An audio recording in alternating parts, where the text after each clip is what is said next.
Bienvenidos a la conferencia de Karin Ohlenschläger. Okay, welcome to Karin Ohlenschläger conference. It's a pleasure for us to have her here today. The title of this conference is Karin Ohlenschläger, 4 decades working as a curator in media art in the 80s, and the hybrid project for art, science, technology, and society. So briefly, I will tell you about her wide experience in these more than 4 decades.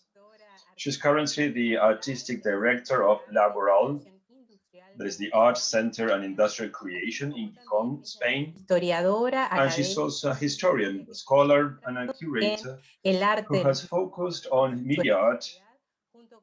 And that is her area of expertise, together with science and contemporary art, since 1985.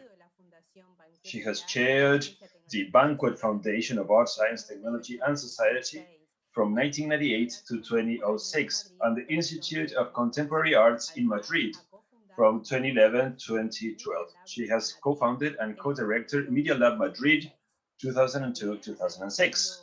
She has also chaired other international organizations, including the Cybervisión International Festival of Art, Science and Technology at Centro Cultural Conde Duque in 2002, or the same edition of this festival in the Rey Juan Carlos University in Madrid in '99.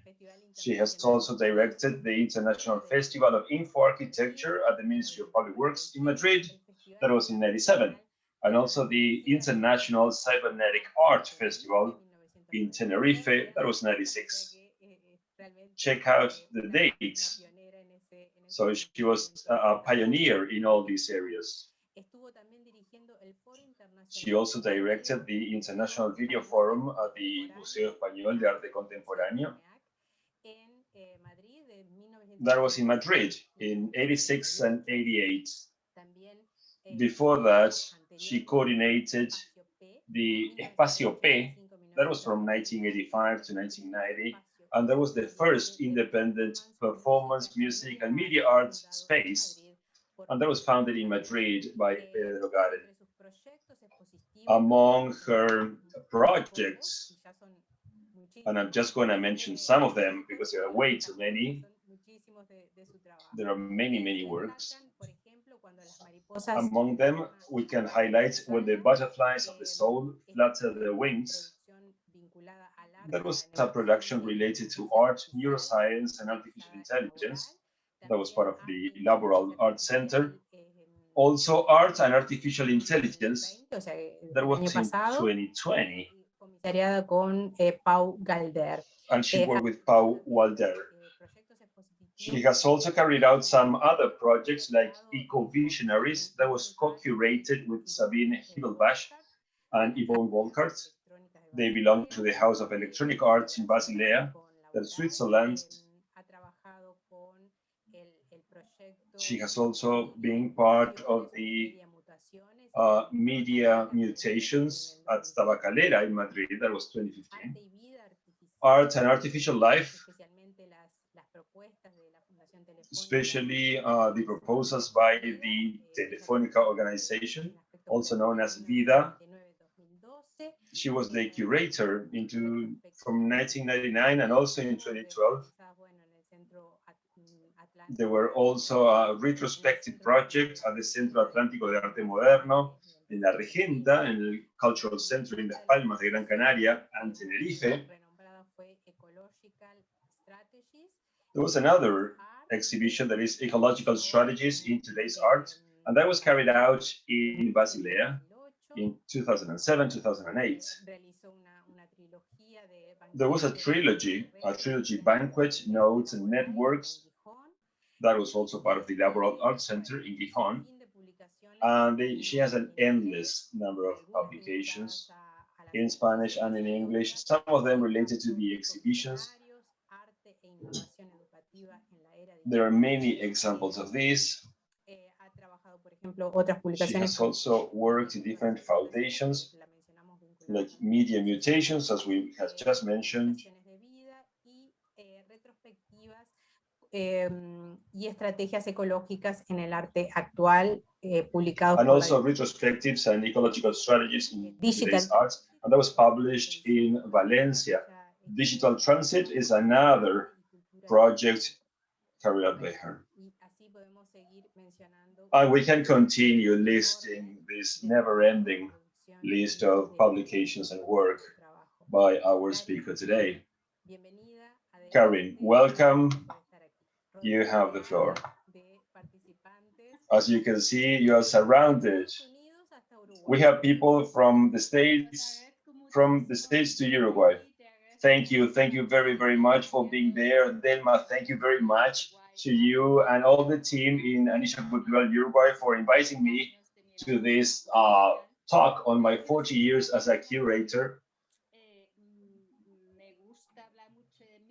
I don't like talking that much about me or talking about my work so much. So when I talk about my work, I like to describe my last project, and that is part of the exhibition of neuroscience and artificial intelligence art, when the butterflies of the soul flutter their wings. So since you have insisted, I accepted your proposal. It was a great challenge to describe this 40-year experience in 2 hours. But I started with my first project in '82 when I was an art student, imagine. That was at the University of Kassel. So if you think, okay, I may share the screen so I can share some visual aids so we can have a better idea of the kind of work. Can you see it there? Sí, perfecto. Todavía no está en pantalla completa. Ahora sí, perfecto. Gracias. ¿Vale? Gracias. Excelente.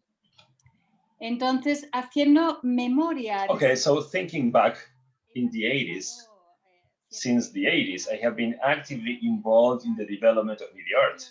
At the beginning of that decade, video art was still very much engaged in action art and other experimental audiovisual practices. Give me a second.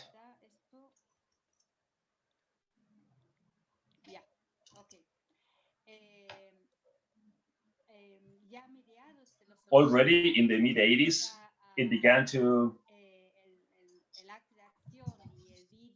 this interaction starts including video, infographics, different installation proposals, and also multimedia actions. In the 90s, we added interactive computer art, and I'm having some trouble with this presentation. It's a little bit slow, but I think it's working. As I was telling you, in the 90s, we had interactive art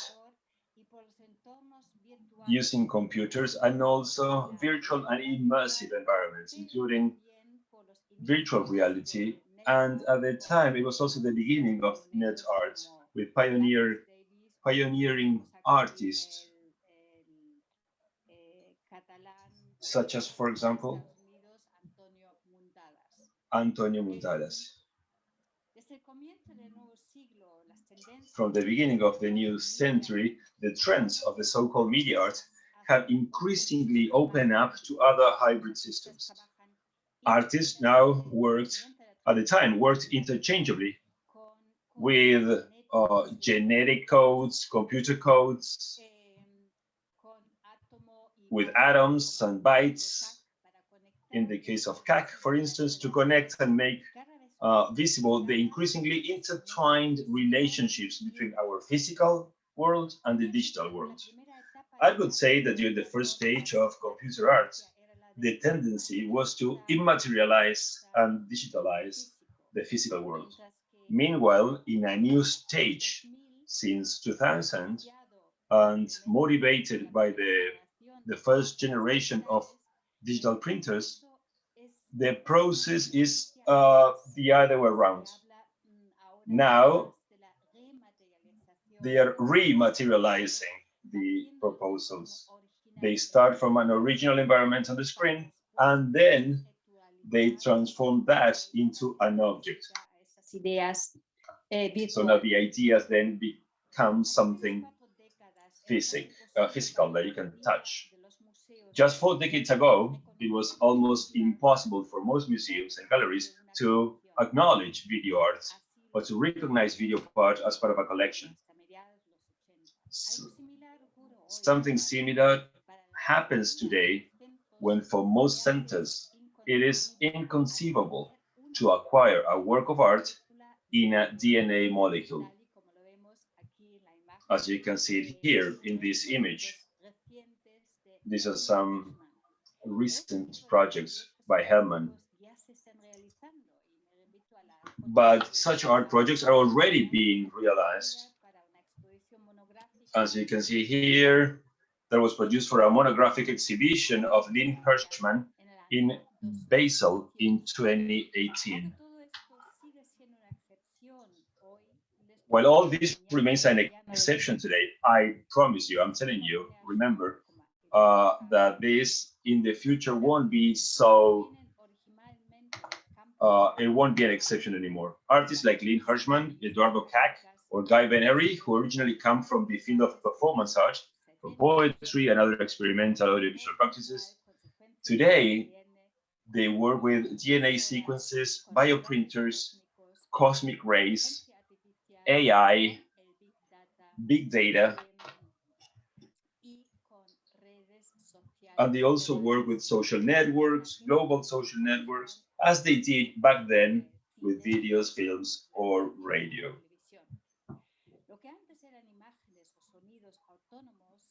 What were once autonomous images and sounds, now they are open, changing, evolving systems.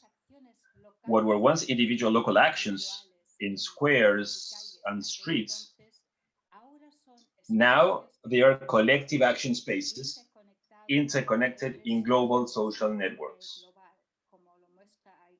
As you can see here, this work that is called Zona by Torre and Soto. What began in the 20th century as a confluence between different disciplines, I'm referring to collaborations between the plastic, visual, performing, sound, or literary arts, are today transdisciplinary practices in which different areas of artistic, scientific, technological, and social experience and knowledge converge together. I have lived closely all these processes. I'm very grateful to all of them. I mean, the artists, but also to scientists and technologists who have made me part of their creations, their research and developments.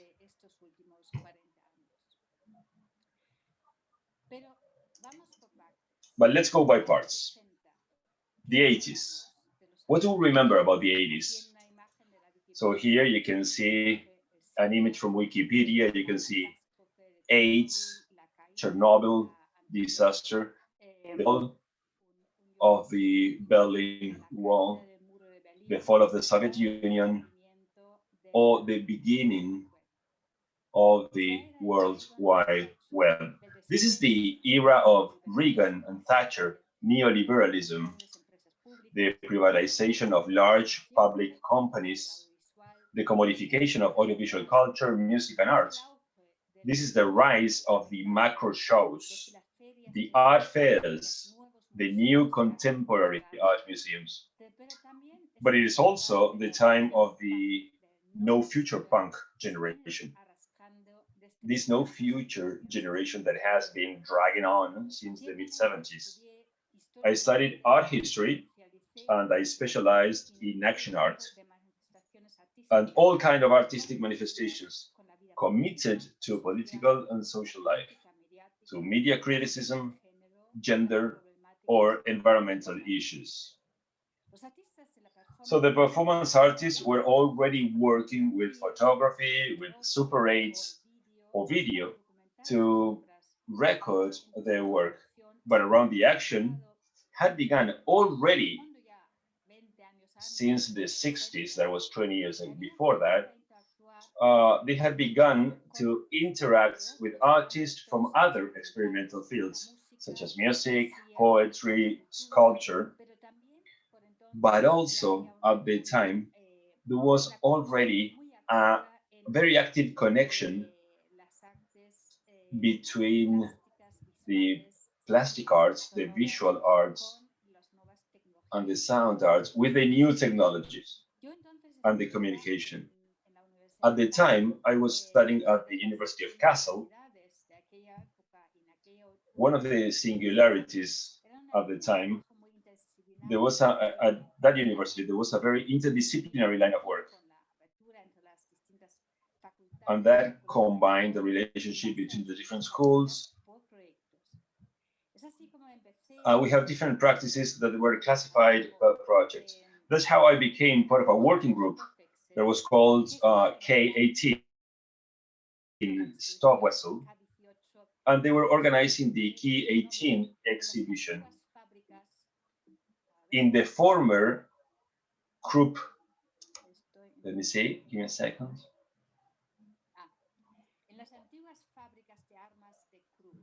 And these were the former group weapons factories. The K18 was the number of the ship, and the word Stockvessel meant metabolism. Years later, then, as you will see, I go back to this concept of metabolism. But this was in a more literal sense. It also meant tissue change. The exhibition was organized by an Egyptian professor that was called Hamdi El Attar. At the time, he was the head of the textile design department. In his group, we were people from different fields and projects, but we were working on a parallel project. And this was a proposal.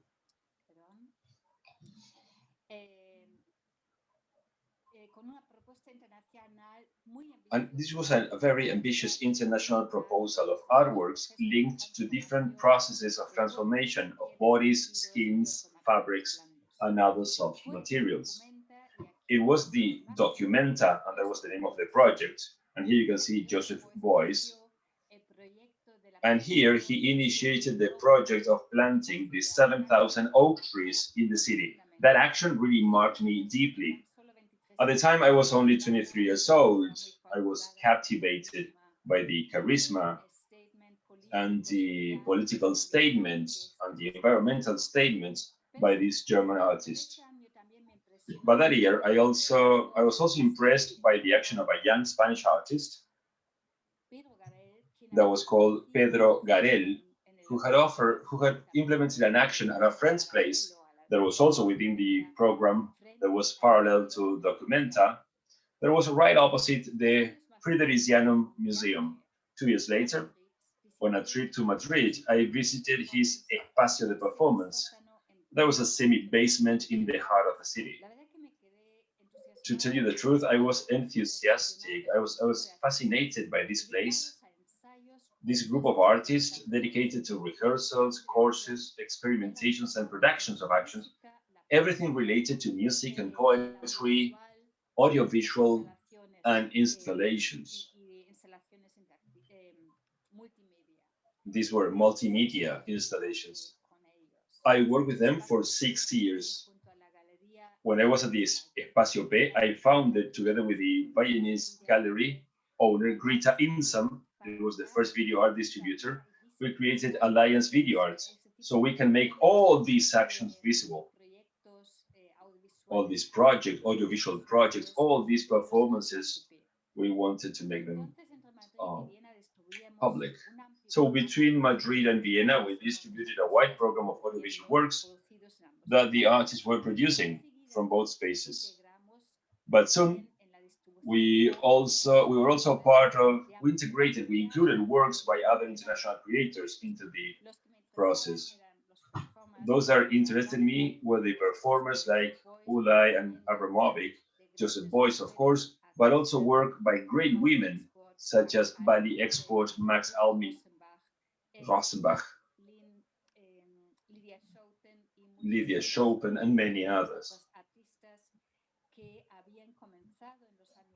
At the time, they were starting working on all these women, 70s and the 80s, studying video, working with video, performance, photography, and other media that at the time were considered minor or were not so valued at the time in the market that was 100% dedicated to painting that was marked by the Transanguave Italian. 2 years later, I was hired by the director of the Spanish Museum of Contemporary Art to create the first video art department in the museum. So to make this new department more popular, I created a monthly public program entitled Video Forum Internacional. By doing this, I was able to organize large monographic exhibitions of artists that were national and international. As you can see here, this is an image of a presentation by Peter Weibel, but also some other pioneers of computer art, the work of artists who mixed analog and digital images, such as John Sanborn, Los Basulcas, or Robert Ashley. Here we can see an image of a workshop by John Sanborn in one of the first post-production studies that was in Madrid, that had opened that same year with the first machine, paint box. I think that only those of us that are older than the specific age know what we're talking about here. And there was a revolution at the time in the audiovisual production. In '88, I organized in this same museum, I organized the first monographic exhibition of the Italian artist Fabrizio Plezzi, who generated a media landscape with more than 250 monitors in the form of a black and bulky boxes that still existed at the time. Today, it would be very difficult to get these kind of machines. As you can see here in the image, as you can see in this image of the Bronx installation here on the left, the border zones between the real world and the electronic world were already interpenetrating in a way in which the electronic image was an intrinsic part of new realities. These were altered both politically, socially, and culturally. And they were altered by the imperatives of media systems in the sense that the television produced us and made us, while we produce and make them. So there is a certain reciprocity between the real physical world and the electronically possibly world. There is an interrelation. By the mid-'80s, my curatorial work had shifted from action arts and multimedia practices and video performance to new spatial video projects. I was interested in the concepts and forms with which artists used televisions as sculptural and installation elements to generate large volumes and electronic landscapes. In these scenarios, this machine transformed the landscape and vice versa. The media system, what was then still called the mass media, changed not only the landscape, but also the political, social, and cultural realities, and it changed them forever. At the time, to most people, it seemed like mere spectacle. For me, it was something else. I was interested in witnessing and sharing how artists critically and creatively explored emerging realities and altered existences between screens. His works pose some Orwellian dystopian visions of surveillance and control. That's on one hand, and the utopian imaginaries of an open and transformed connected world on the other. While their discourses oscillated between the McLuhanian global village, the cyber world, and Paul Virilio's politics of the worst, the era of Baudrillian simulation and Max Moore's transhumanism.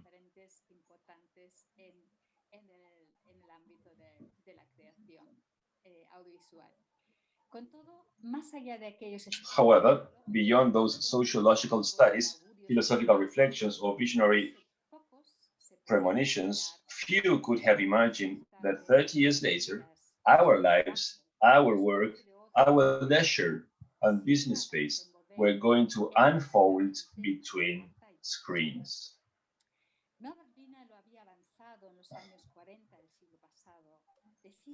Norbert Wiener had advanced in the 40s, and she said that the structuring force of the society of the future was going to be information. But it was not until after the energy crisis of the 70s, coinciding with the report of David Bell in the States and Simon Nora and Alain Mink in France, that the computerization of society would fully enter the political agenda. And it was the generation of the late 70s and early 80s that fully experienced the convergence of computers, audiovisual media, and telecommunications as resources to drive a structural change that would lead us from an industrial society to an information society.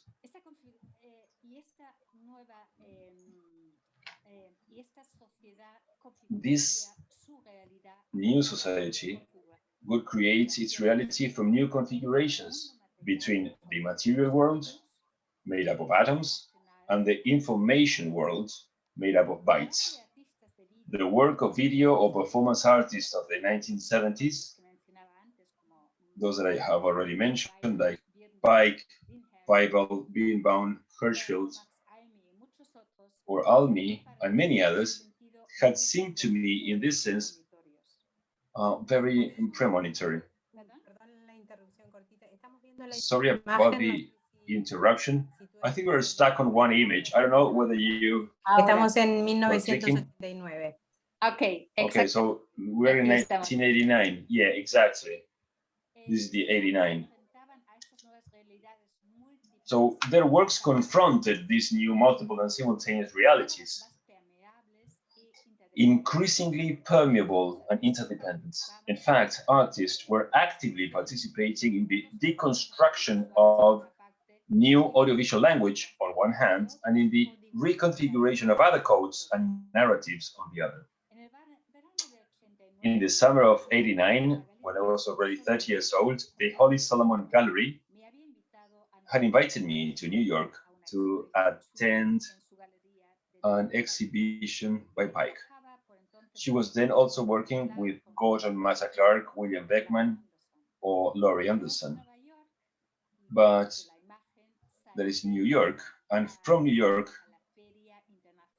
I went to the SIGGRAPH International Fair in Boston, where I saw for the first time a virtual reality work. There, I met Jeffrey Shaw and his Legible City, as you can see here, and that allowed us, for the first time, to interact and feel part of the image, basically improving the interaction with the work. I also met there Jérôme Lanière and Thomas Zimmerman. These are both pioneers in the development of data gloves. Data gloves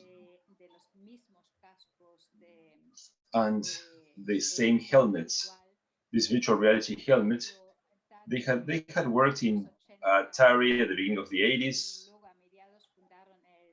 and then they founded VPL Research Incorporated, a company that basically went bankrupt because at the time there was still no demand for this kind of products. So they were way ahead of their time. So basically VR reconnected me with action arts, but in a very different way.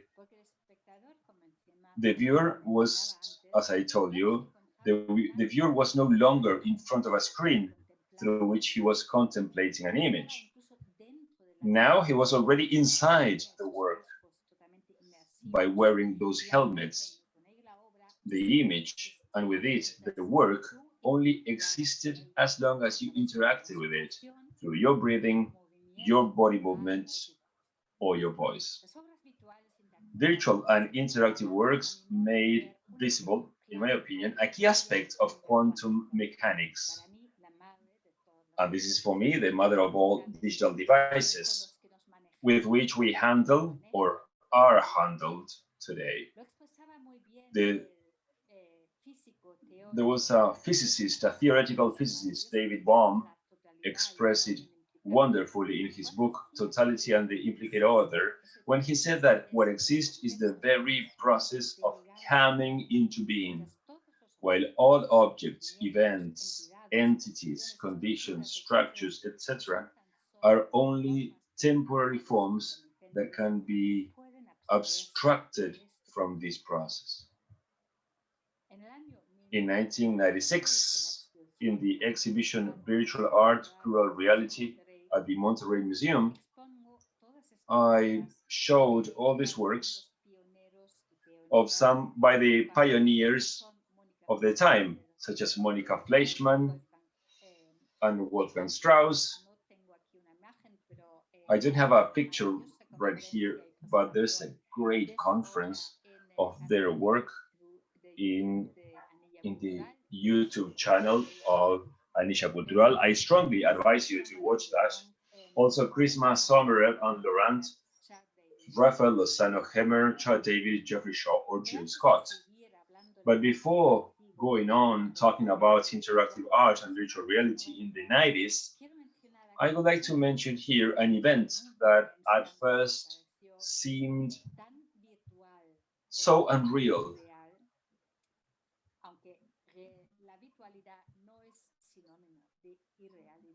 It was virtual and unreal. I know they are not synonyms, but at the time it was, believe me. It was so unreal as what I had seen when I put on my glasses. It was November the 9th, in front of the TV set, watching in amazement the fall of the Berlin Wall. I remember that overwhelmed, I could only think that my child, because I was pregnant at the time, would be born in a much better world, without a Cold War, without the Iron Curtain, without walls and without borders. That was just a brief experience, but intense enough for me not to forget it. The reality was completely different. New global geopolitical tensions, more wars in Iraq, Afghanistan, the Balkans. Only with time did I realize that this connected and united world would not exist as long as we continue closing borders and have these confrontations in our own minds. Also, these artworks, if I had time at the end, I will expand on this concept. I can tell you about this work in the context of when the butterflies of the soul flap their wings. For the moment, I was full of illusions because not only had the wall fallen with all the symbolic weight it carried, other walls were also falling, the ones separating the material world from the informational world, the atoms from the bytes, thanks to the connection between informatics and biology and the World Wide Web, and also thank you to the different connections in different areas, the connection between scientists and artists. Scientists started reading our DNA, and they started the Human Genome Project. One of the products of this project is what you can see here. This is the first animal, the first cloned animal that was born from, that was Dolly. Then in the 90s, we had the rise of multiculturalism, the emergence of home computing, Windows 95, also the cable TV, mobile phones, and of course the internet. At the end of the 90s, we also had the bursting of the dot-com bubble.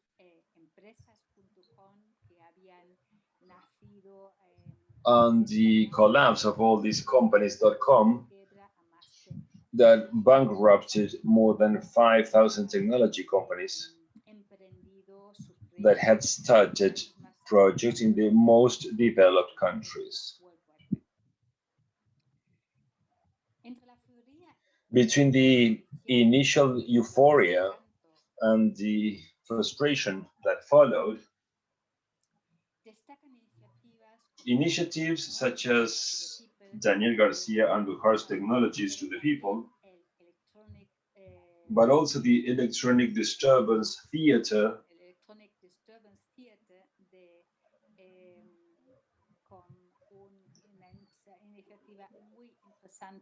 that was a very interesting initiative of hacktivism, Zapatist hacktivism. I got to know them, or the Critical Art Ensemble Collective group. Throughout the 90s, I had noticed that many of the artists I was interested in were working with, or they had a scientific background. Rafael Lozano Hemer then was a chemist. Peter Weibel had studied mathematical logic before devoting himself to action art. Krista Samara had studied biology. Roy Ascott had trained as a Royal Air Force radar officer in defense systems before studying fine arts. And then exhibitions such as Cybervision, I began to work more and more with artists and collectives with an interdisciplinary and cross-disciplinary background. And so a work that was entitled Todo Fluye in 1995, I curated the first anthology of computer art for the Museo Nacional Centro de Arte Reina Sofía. On this occasion, I was able to bring together, for the first time, works by pioneers of the 60s who had carried out their first graphic and sound project at the Centro de Cálculo de la Universidad de Madrid between 68 and 73. So here you can see this image. And also I was showing the animations of the 80s and the 90s, as well as a selection of videographic documentation of the first relational architectures by Rafael Lozano Hemer, together with a young architect called Emilio Gagliardi. So these were the first actions carried out by Pedro Garhel in the Alhambra of Granada and in the Cathedral of León. This took place between 93 and 94. 2 years later, I organized the first international festival of Infoarchitecture in the exhibition hall of the Arquería del Mopu, that used to be the Ministry of Public Works. This date coincides with the completion of the Guggenheim Museum in Bilbao, which had been built between 92 and 97 by Frank Gehry in Bilbao, and they showed how 3D planning, not only planning, but also building, because each of the titanium plates, they have their own design. At the time, the whole building was created by a company, and they were an aircraft manufacturer company.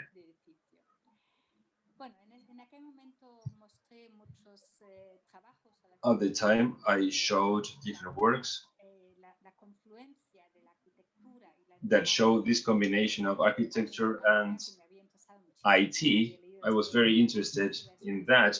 I had read Michael Benedict's cyberspace theories that was very popular at the time, at the beginning of the 90s, and I was interested in the organic configurations of cyberspace, aerospace architectures.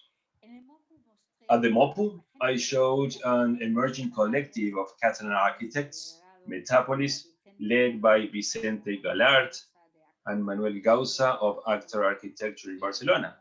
I got to meet the Iranian architect Zaha Hadid, and I was in contact with Marcos Novak and MRVDV, although I didn't get to exhibit their work until 5 years later, and within the MediaLab Madrid program. In this exhibition, I described the relationship between art, architecture, and computation from different angles. I was in part interested in the transformation of architectural space, influenced by 3D planning, as I told you before, and then I was also interested in the digital and virtual reconstruction of the historical and urban heritage. At the time, there was a collective that was very active, that was Art+Com Berlin. In the first time, we have Monica Fleischmann and Wolfgang were part of this movement. So the emerging imaginaries, I was interested in these emerging imaginaries to inhabit the data space, the telecommunications networks. At the time, we talked about the new architectures of communication and also about the architectures of the virtual archive.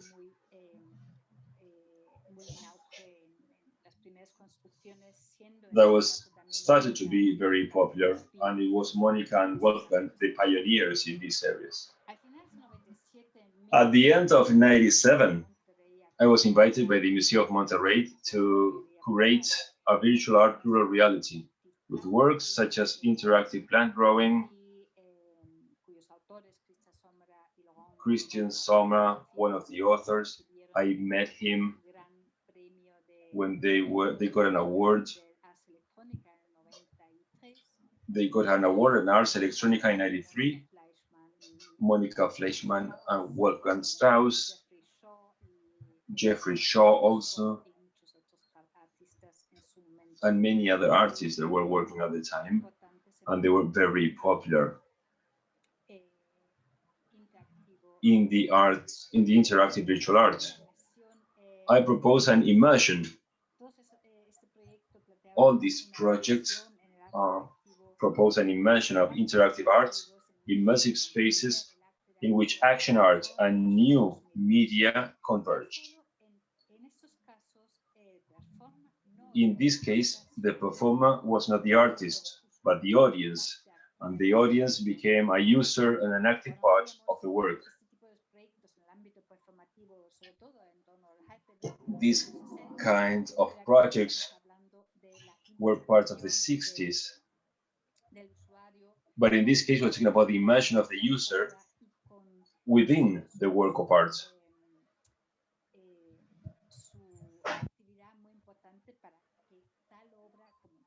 So the audience was very important for the work to exist.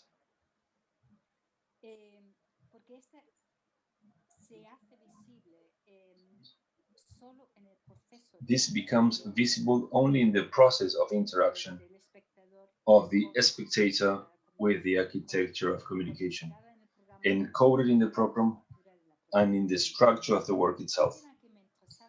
A topic of particular interest to me at the time was the writings of David Bohm, as I told you before, and also those by the Austrian-American Fritjof Capra, especially his work, Web of Life. So the system theory, quantum physics, cybernetics, or information theory offered for me at the time more nourishing and inspiring readings. And they were more inspiring than contemporary art and culture.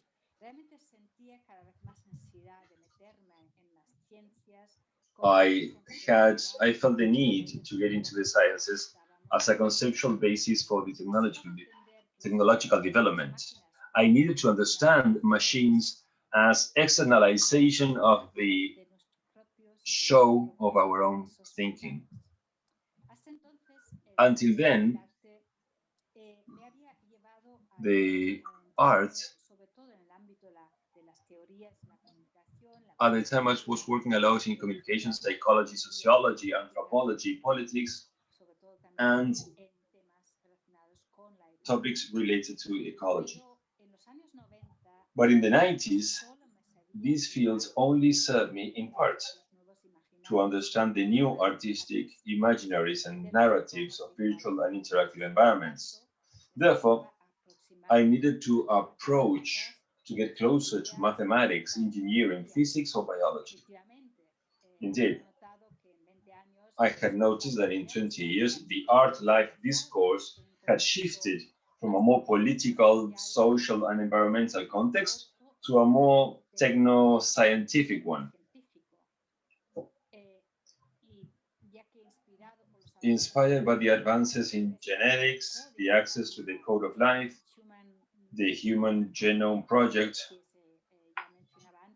as I told you before, that was carried out between the 90s and 2003, thanks to the genetic map recorded with digital support and technologies. And these had a huge impact on the artistic practices of the moment. Regarding my work as a curator, I'm just a fan of all these techno-scientific areas. I felt the need to generate a structure that would allow a greater getting closer to the dialogue between art, science, technology, and society. I was fully aware that for someone studying art history, this would be very complex. It would be very difficult to approach all these areas of knowledge. In 1999, at the invitation of the young Rey Juan Carlos University of Madrid, in Móstoles, there was the first international exhibition, Cybervision 99. This edition brought together the works of artists with an interdisciplinary background to work on the impact of cybernetics in art. By then, I was tired of organizing and curating specific events, because these exhibitions and events, they had a huge media impact and also promoted debates and inspiration, but left little trace in the artistic and cultural fabric of Madrid, the city where I lived between 1984 up to 2016. So to encourage these meetings and collaboration, in 1998, I had joined the newly created Fundación Banquet de Arte, Ciencia, Tecnología y Sociedad, a foundation that was promoted by Luis Rico to promote events that brought together different cognitive fields under the same umbrella. The first transdisciplinary project was the Aqua, what you can see on screen. That was part of the international art magazine Atlantica.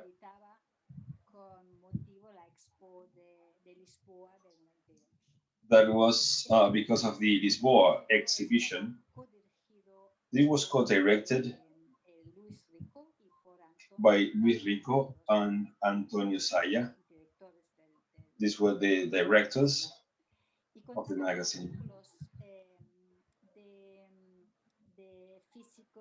They have articles by chemists, physicians, philosophers, sociologists, anthropologists, everything related to water. And also very popular people like Ilia, Prigogine, Federico Mayo Zaragoza, with artistic works related to water. We also had Chad Davis or Concha Jerez, of which I will explain later. Remember, I told you I was letting you know. So be aware of the time.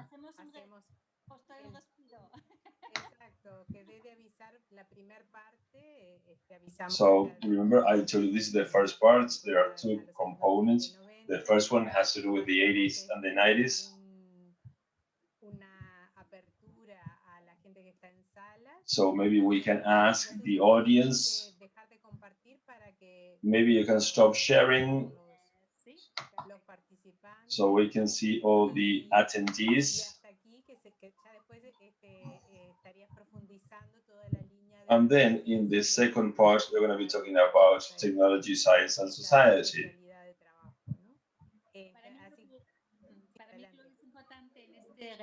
I think it's important. I wanted to share, to describe the evolution of this process, because all this process was continuous.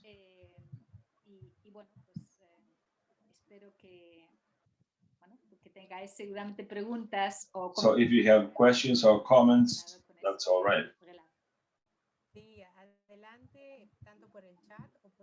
So you can use the chat or you can use your mic.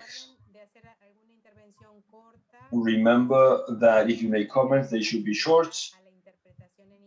Because remember, we have Federico interpreting, and we would like to thank Federico. And we're also recording all this. So then we're going to be uploading this to our channel. So if you have any comments or questions, please feel free to do so. Or if you have questions, that's all right.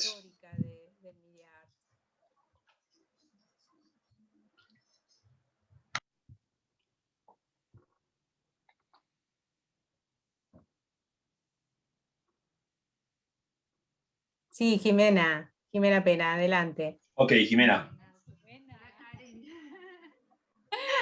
Más agradable. Te sigo desde que te conocí en clase. Okay, I'm always paying attention to you from the very moment I got to know you. It's always a pleasure to listen to you. Bueno, Karen, son dos preguntitas. So it's two questions.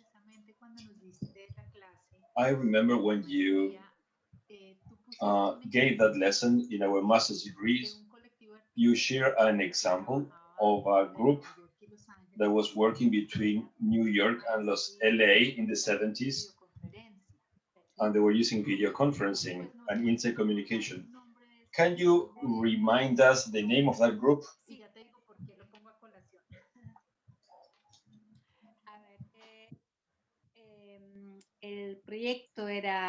The project was Whole in Space, and it was by, it's hard to remember. Whole in Space, and it was by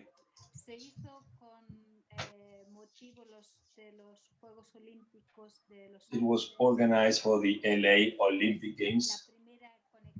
It was the first satellite communication between two shop windows in two different cities, and people could see each other in real time.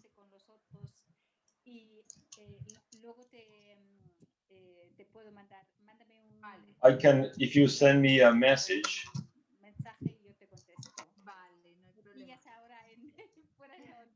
Because now it's difficult to remember.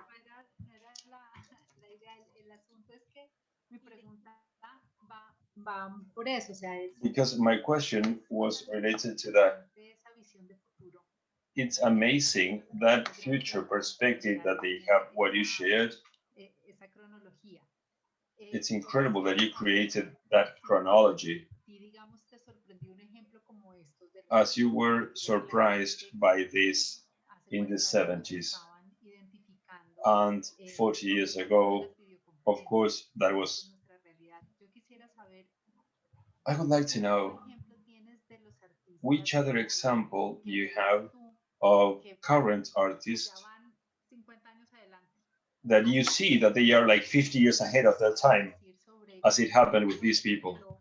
So some people that you would recommend us to follow, to focus on, because they are really ahead of their time.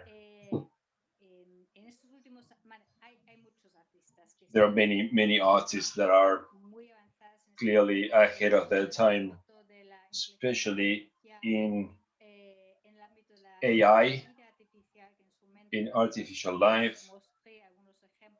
And I told you some examples of these. And one artist that we had in the exhibition right now, with the butterfly exhibition, and this is part of the biological neuron networks and also artificial ones. And there's an Australian artist, Binavi, that is part of the Symbiotica Lab. And in 2000, it was the first biolab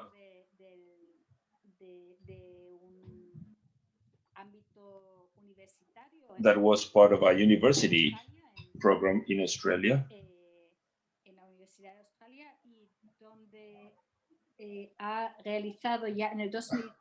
And in 2015, in collaboration, in an incredible collaboration with a team of neuroscientists, engineers, musicians,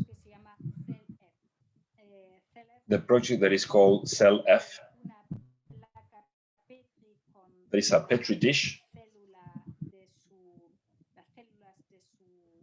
with cells from his skin, and that were converted through a biochemical process.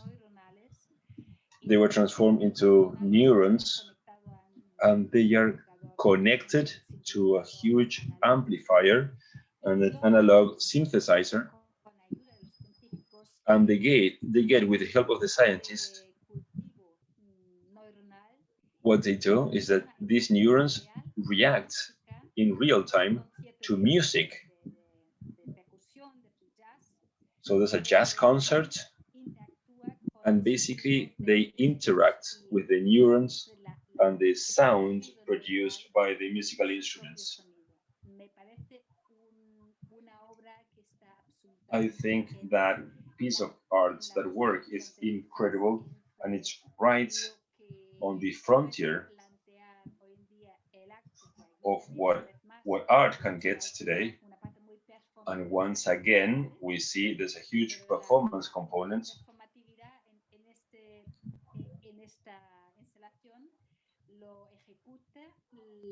But that performance is carried out by the neurons and the musicians at the same time. It's incredible.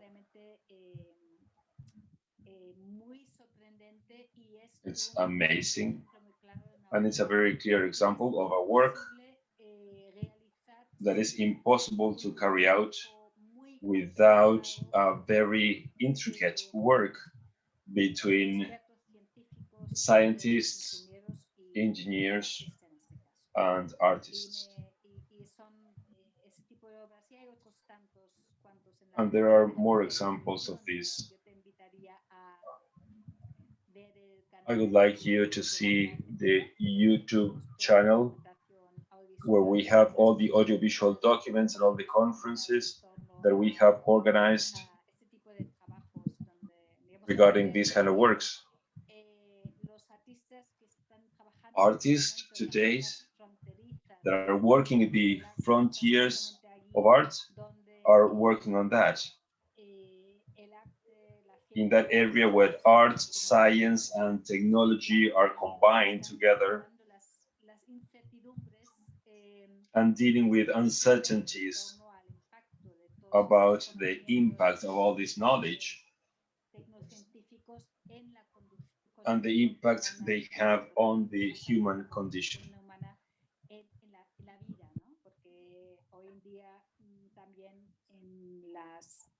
In all those trends, current trends that we have, there's a clear shift from an anthropocentric vision, that there's a shift to a more ecosystemic approach. So not only focused on the humans, but also focused on all living creatures. This can be plants or any living creature. There's a work by artists, and we wanted to have a sample of this work in our exhibitions. Thank you very much. I don't know whether we have more comments or questions. Let me tell you that there's a question by Yara Waske from Brazil. Electronica Cafe, Kit Galloway, Sherry Rabinovitz. Thank you.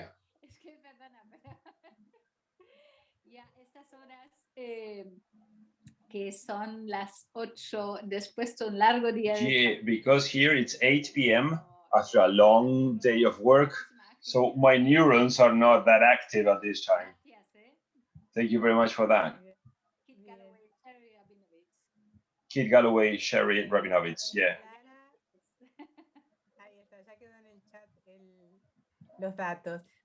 Okay, so now we have all the information. Patricia Lara is saying that it's very interesting to see how art, culture, and technology and the social aspects have evolved in time. It's a very nice timeline, by the way. So with this, we close the first components, and now we move on to the second component that is focused on art, science, technology, and society.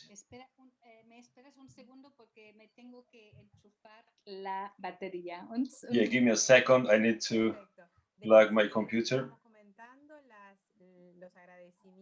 So we would like to thank Anne Doyle is saying thanks to Federico. Thank you, Anne. So apparently he's doing well. And Marcela Andino. Let's see if I can get a whole picture of the chat.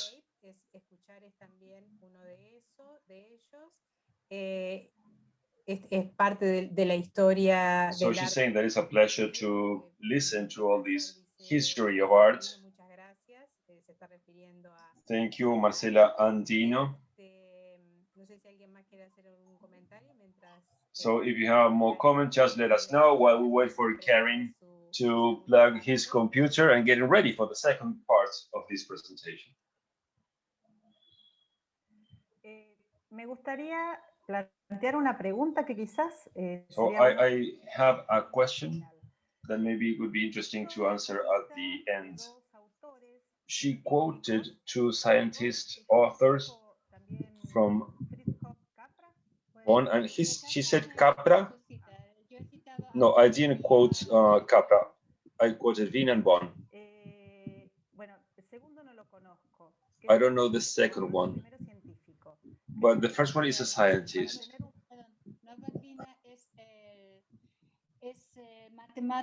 He's a mathematician, and he coined the term cybernetic, and he published a book about this. That was in '48. It's a very important actor at the time.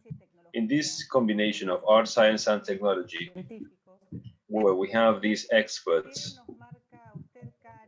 I would like to know, what would you say is the theoretical framework that includes these practices from the art languages? Which are your references? Which are the experts that you follow?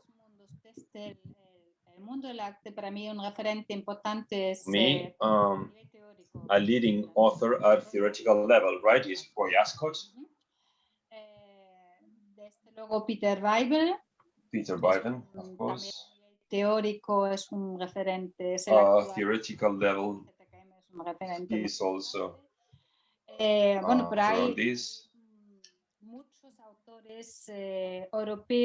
There are many authors, European authors, that have a perspective. The Americans have a more techno-scientist approach. There's a lot of literature about this. But books that I read at the time and were with me in my first stages, that was between the 80s.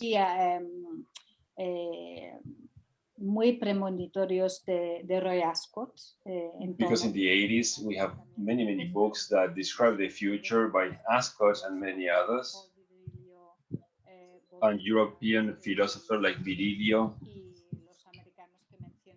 and the American authors I told you about. In the 90s, there's I don't want to expand that much on this topic because I had no time, because I had to include 40 years in 2 hours, so I had to sum up a lot.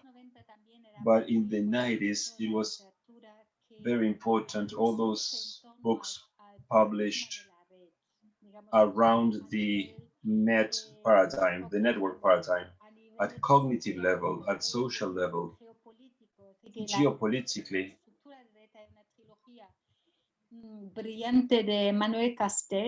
There's a trilogy by Manuel Castells that is, I think, the Society of Information. He explains very clearly how these structures are present in all the areas of life, and that is also said by Capra. The fact that from the technological perspective, we have discovered the internet. We have not invented anything that doesn't exist in nature. Para que haya podido existir y surgir la vida en el planeta Tierra. So for life to start on the planet, bacteria already generated networks of connections, connectivity to live in that very toxic atmosphere at the time. And they were able to transform that in air that could be breathed. So this paradigm of the net is present in all the areas of life, and I will tell you a little bit about that, because it is something that we are interested in. So because this web has independent nodes that are interconnected in different ways, and from that moment on, there's evolution, or on the contrary, they just disappear. those things that are not connected basically can thrive. De seguir adelante en ciertas circunstancias. Y sobre eso hay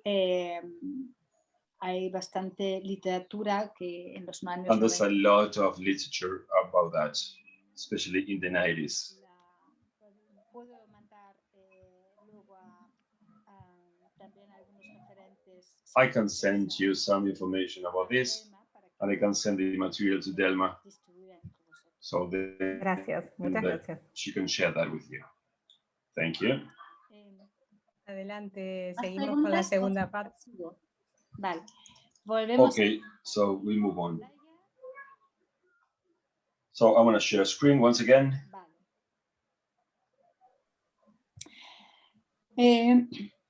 Como decía antes, lo que queríamos. As I was telling you before, what we wanted to do,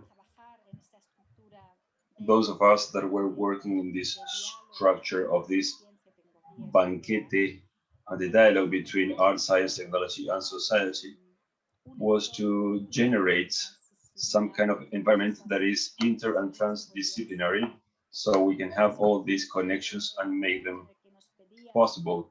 So the moment they asked for a second edition of Cibervisión, that at the moment was very popular at the cultural and artistic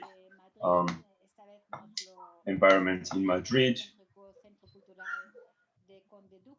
they offered the Conde Duque Cultural Center next to Plaza España in Madrid. But I set a condition. I was only willing to repeat, even to expand the exhibition, if it could originate a stable structure for research, training, production, and the organization of events of all kinds that could promote a greater dialogue or even co-creations between projects involved in art, science, technology, and society. To start up a project of these characteristics, it was extremely useful for me to apply the knowledge learned when I was part of Espacio P to generate an open, dynamic, and collaborative structure, sharing the same space, a same format, and that could be a magazine, a book, a piece of work, an exhibition, or workshop, to which each one brought his or her experience and knowledge, generando un denominador común, sharing something in common that would allow us to approach the same concept from different angles and approaches.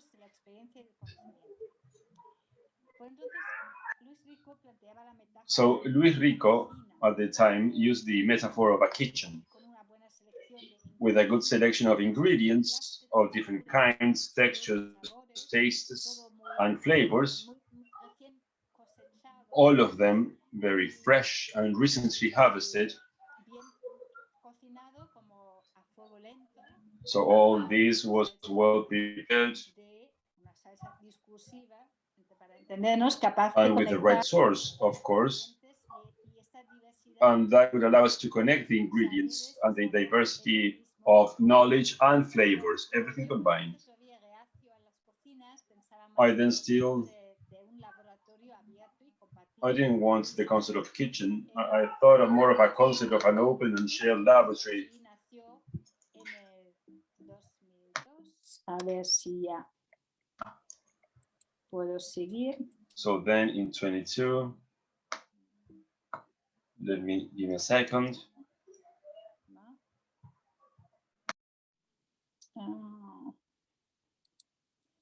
Vale. Y así como nació el MediaLab Madrid a principios del año. And that was the beginning of MediaLab Madrid, and that was around 2002. But before talking about the MediaLab, with which I started a new decade of work, but also a new millennium, I would like to mention another event that marked me deeply. Because at the beginning of the 90s, after the Berlin Wall. It was a change of century. And of course, what really shocked me was September 11th. As you can see here in these different images from Wikipedia,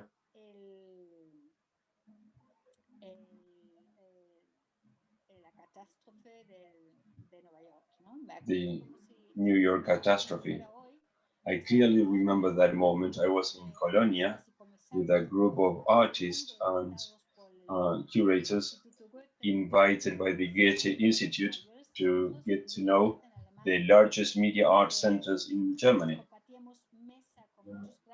I shared a table with many great professionals and friends from Argentina, Brazil, Chile, Mexico, Poland, England, Russia, even India.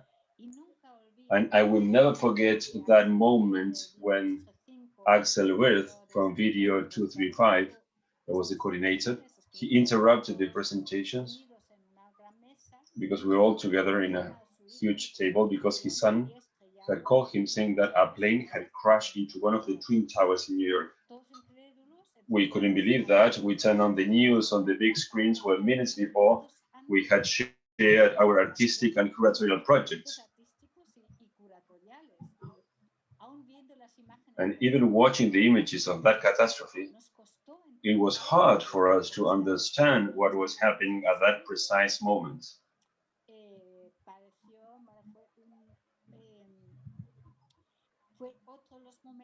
Because there was another moment in which reality was surpassed clearly fiction.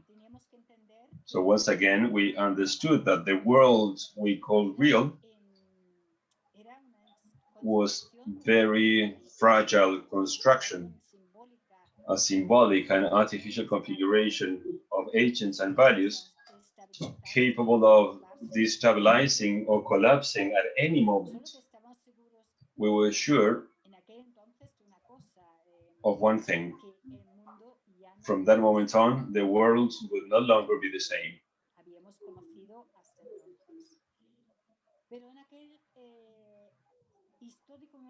But at that moment, I also understood something else, something written years before by Lucy Lippard. Art cannot change the world alone, nor can anyone do it alone, but we can choose to be part of the world that is changing. It was never clearer to me as it was at that moment. Although the art of action from which I started had taught me to live the present in all its breadth and depth, from that moment on, I became fully aware of what it implied. So, on my return to Spain, with more intensity, I got involved in the construction and implementation of the MediaLab Madrid. Initially, we were installed in a corridor of barely 50 square meters, a dozen computers, and a brand new plotter. Nothing else. No internet, because at the time, at the beginning of 2000, was almost diabolical. Impossible to have the approval of the public administration. They would never authorize the installation of those structures in a public center, right? Even so, we wanted to have a format of media art laboratory within a public cultural space, open to artists, scientists, and citizens on equal terms. It took us a year of hard work to get, finally, we got our internet connection. I'm not going to talk much about the MediaLab Madrid, because at the moment, the Complutense University has launched a research project to catalog and publish the entire archive. And this was created, that will be created under the direction of Raquel Queiroz and Isidro Moreno. In that case, I hope to have an opportunity in the future to go deeper into the program, because these were 5 or 6 years that were very, very intense.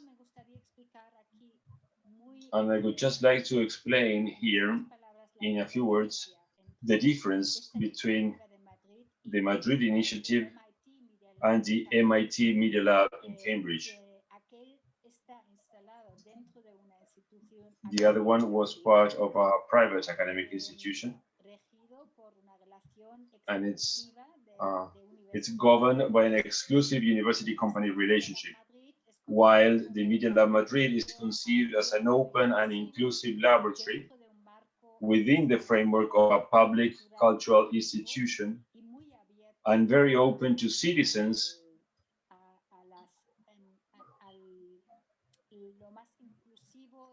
and it's inclusive by nature, and the active participation of all these citizens in the programming.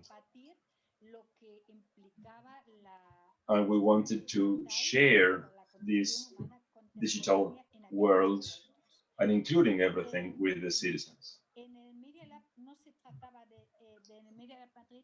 The Media Lab Madrid was not about to develop new products, as the MIT does, because it's sponsored by the largest multinational companies in the world.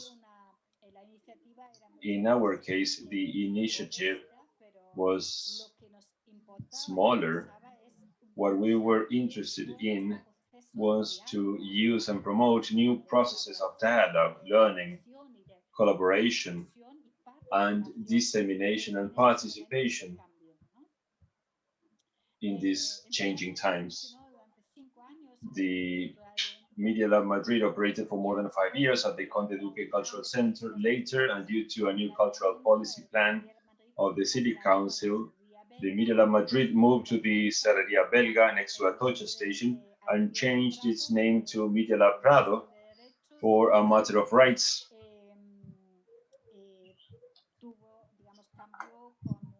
And also we had presentations that were more committed to the citizen laboratory, not so much the art world.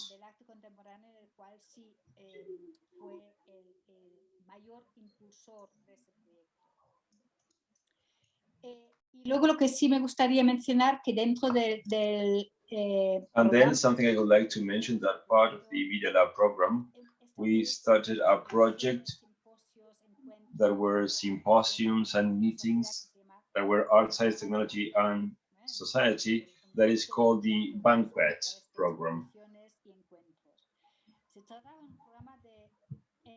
This was a program for debates and workshop to discuss the impact of techno-scientific advancement and also about proposals and participation in the configuration of these new scenarios from the art, culture, and society.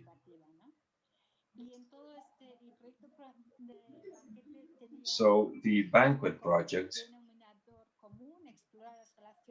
had some shared elements. That was to explore the biological, social, technological, and cultural systems that determine contemporary existence. To do this, we initiated a trilogy whose first 2 editions were held at the Centro Cultural Conde Duque, with itinerant exhibitions at the Palau de la Virreina in Barcelona, the ZKM in Karlsruhe. They were very active in this proposal, and also the Espacio Digital in Las Palmas de Gran Canarias. The first edition in 2003 was related to the metabolic and communication processes, and they analyzed from this double perspective, we would analyze the different transformation processes of matter, energy, and information at a micro and macroscopic scale. As you can see on the picture on the left, that is on a cellular, human, urban, industrial, and global scale. So we had a cross-cutting perspective, analyzing and sharing what the transformation processes were at the time and how these are all interconnected. So we are the product of the city and we made the city. So this is a both-way combination and relationship. This is the challenge we were facing. So there was a curatorial process, and we were able to develop a very important program to go deeper in these connections.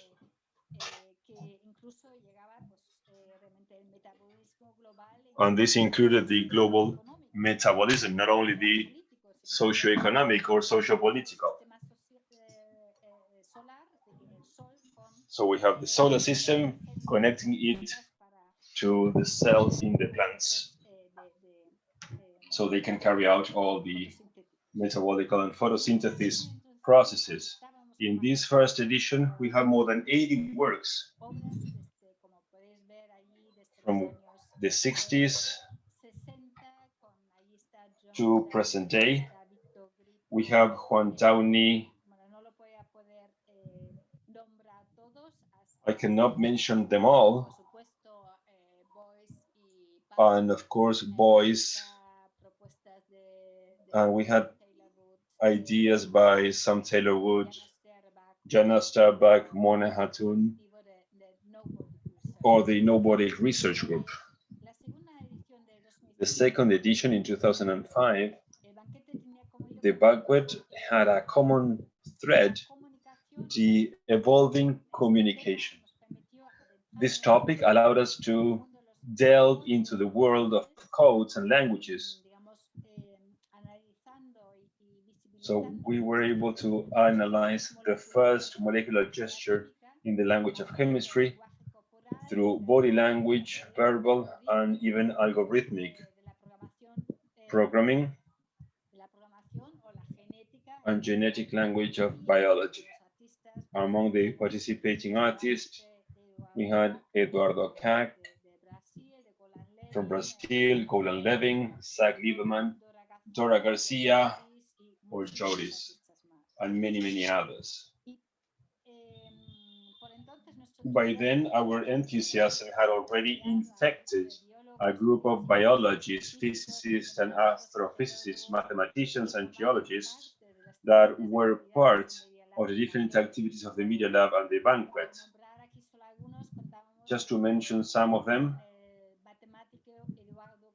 we had Eduardo Garcia Camarero, that was a mathematician, the first mathematician, in fact, to work with artists when at the University of Madrid, they had the first laboratory of IT lab, and the IT experts and the mathematicians knew what to do with those machines.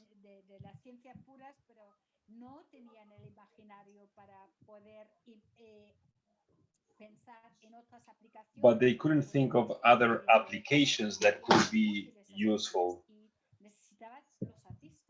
And they needed, of course, to ask the artists, the poets, the architects, or painters, sculptors, to work in those environments. And Eduardo Garcia Camarero was one of the main scientists that were committed to the community of artists. Even though he was retired, he got very enthusiastic about it and went to work with us. Also, among the advisors that we had Lynn Margulis, that is the microbiologist from the States, is a very important scientist. And since her partner was from Spain, she was always close to us. We worked with the ecofeminist and ecologist Vandana Shiva from India.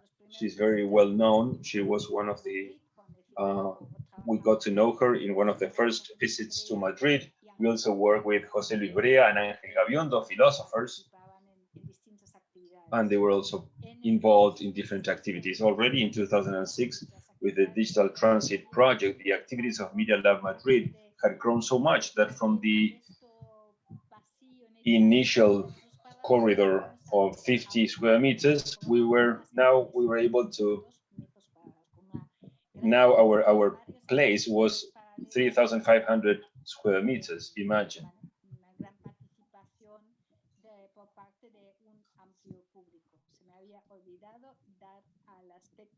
I have, okay, so here you have more images about this coordination between these different areas.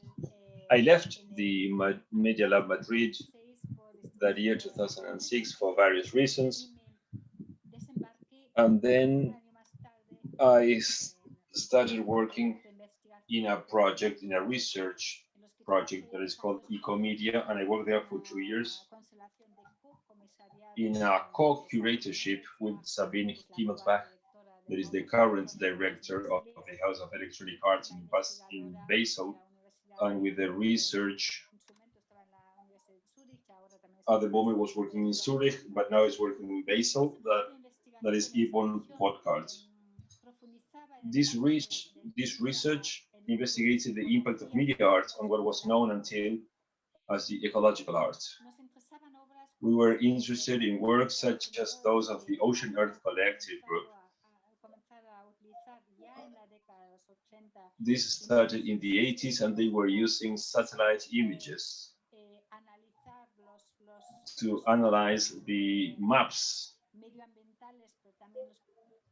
and also to study the geopolitical maps, and then generate discourse of the processes of change and the impact and challenges to be faced.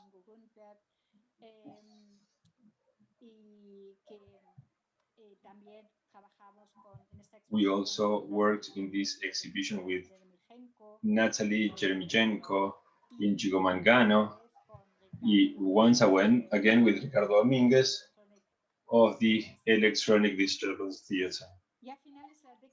At the end of the decade,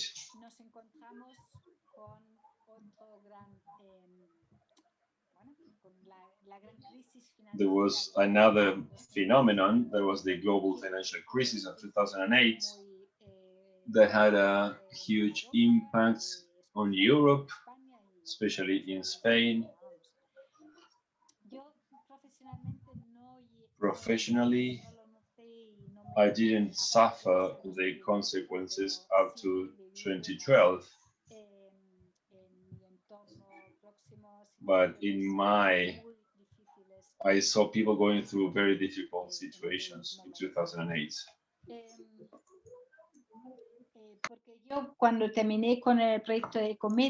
Once I finished the Ecomedia project that was carried out between Basel, Germany,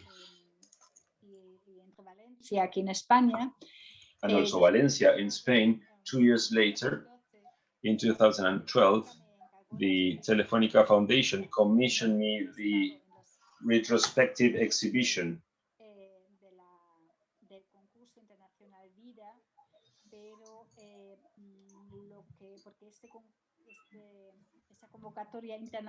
Because it was an international call, and that was promoted in 1999 by Rafael Lozano Hemmer.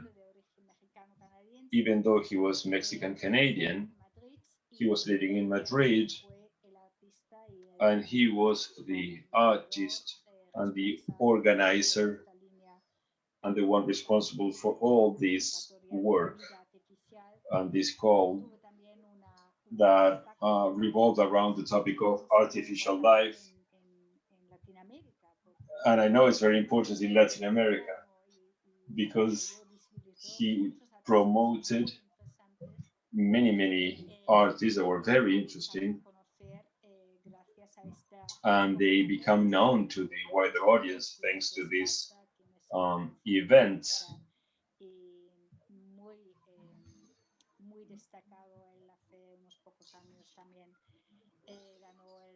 So we have very important artists here.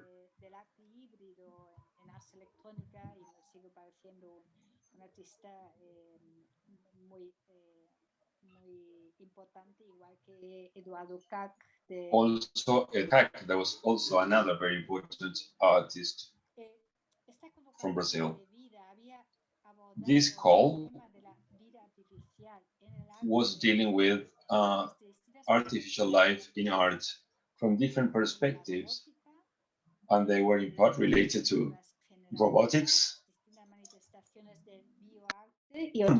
different manifestations of bioarts, and other hybrid formats related to genetics, atoms, and bytes. Here I have a picture of Oron cats, and also the Symbiosis Lab, where they started Ruben Ari, that I said before. They implemented a very important work on this series. At the same time, since 2005, when the founder of Espacio P, Pedro Garhel, had passed away, I was faced for the first time with the task of curating that was the first time I was organizing and curating the work of an artist that had passed away. Up to that moment, I always had the opportunity of talking to the artist, developing the projects together. This was a very special new situation for me. In this case, it included 2 years of research with the help of the Museo Canarias de Arte Moderno de Las Palmas de Gran Canaria.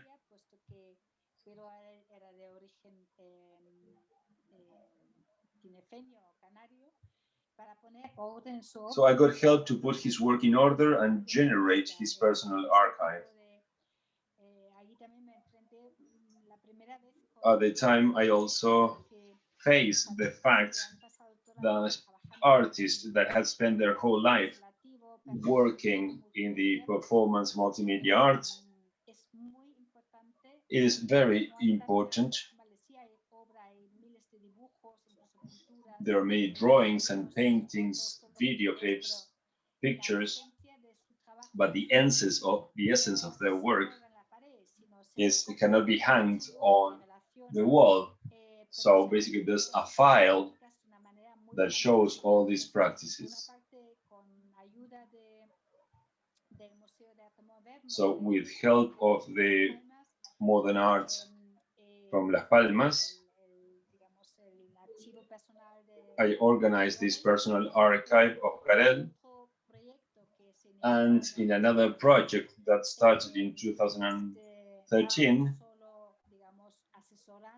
but in this case, I only advised a team of researchers from Carlos III de Madrid University to organize the work. And that ended up being a huge exhibition. I need to rush because we are running out of time. In 2015, the artists Concha Jerez and José Iges, whom I knew from my first stage in Madrid, they asked me for something similar, to curate the joint work that included sound art, intermedia installations, video, and net art. Because Concha Jerez and José Iges were the first artists that were working in the area of net art in Madrid.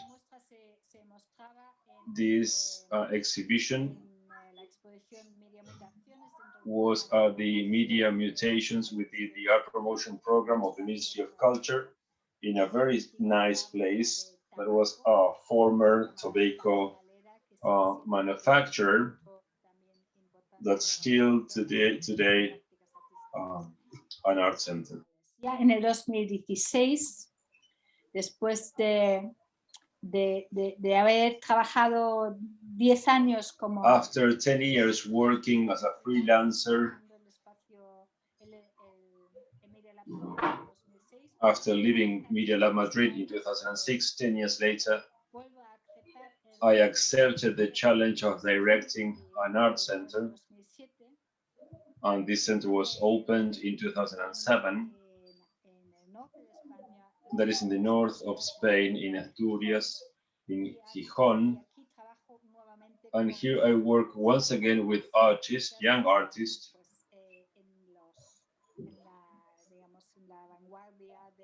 artists that are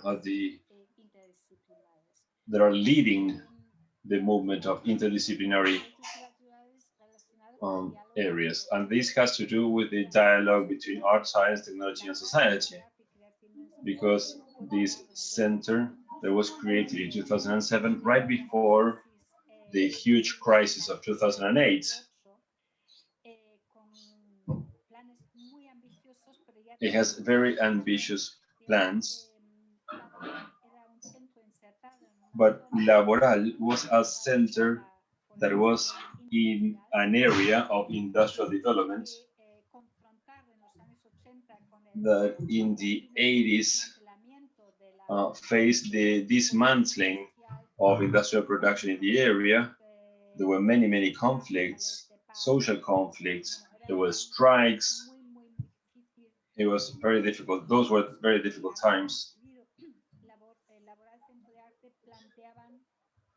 And those that had created this center, they wanted to promote and to make a change from the industrial culture to the IT culture through new narratives related to all these aspects I have just told you. Right in the heart of LABoral Centro de Arte, we have laboratories.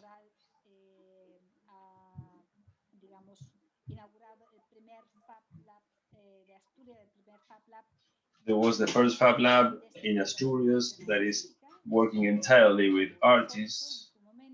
That was unbelievable at the time. There was a huge sound lab, another audiovisual lab, and there was also an organizational structure that included an educational program that was very active and committed to the educational community in the area, organizing workshops and other kind of methodologies, providing training related to the critical and creative use of new media. Because one of the huge issues that we have in Spain, and I would say also beyond borders, is the fact that on the one hand, we have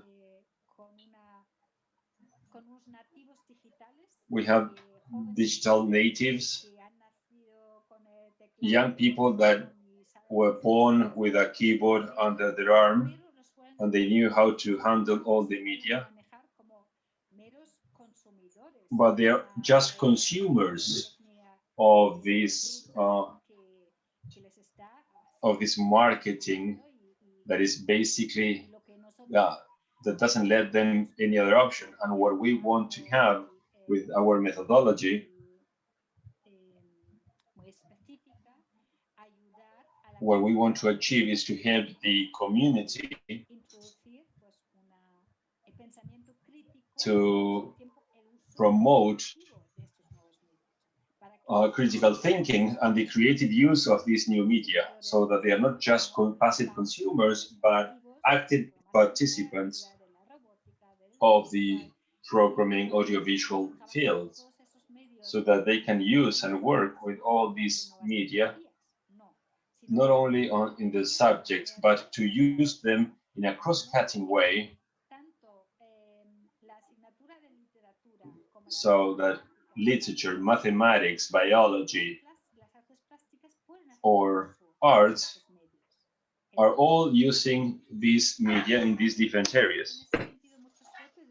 we were very lucky in that area because we could develop a program in the last 10 years and was committed to the community, while we also promote professional training, and we work in different European networks to promote the exchange of ideas with other similar art centers, not only in Europe, but also from other places, because we want to invite partners from the States, Canada, and the different countries in Latin America, so that they can join us to promote a better exchange of artist projects.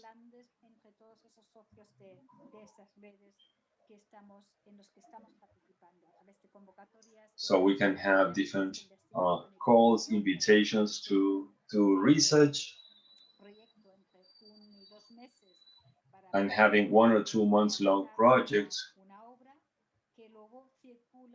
And then that work of art that is created can circulate among the different areas. So we are working together with all these groups.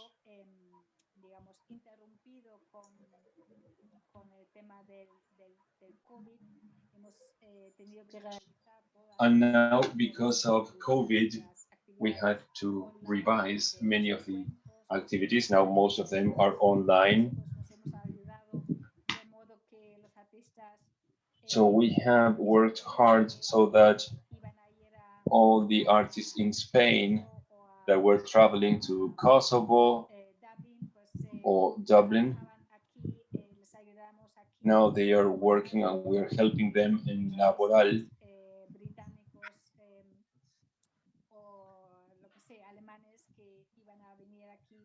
So all the artists, for instance, British or German that were coming to this place, we are now looking for solutions to solve those problems. The last exhibition, the one of Butterflies of the Soul, all the activities had been carried out via Zoom with the artist and the tablet, and the artist saying, okay, get this cable and plug it in here or there, and we realized that is possible. And since, because of COVID, we cannot organize our visits and workshop with the young people, we created a virtual platform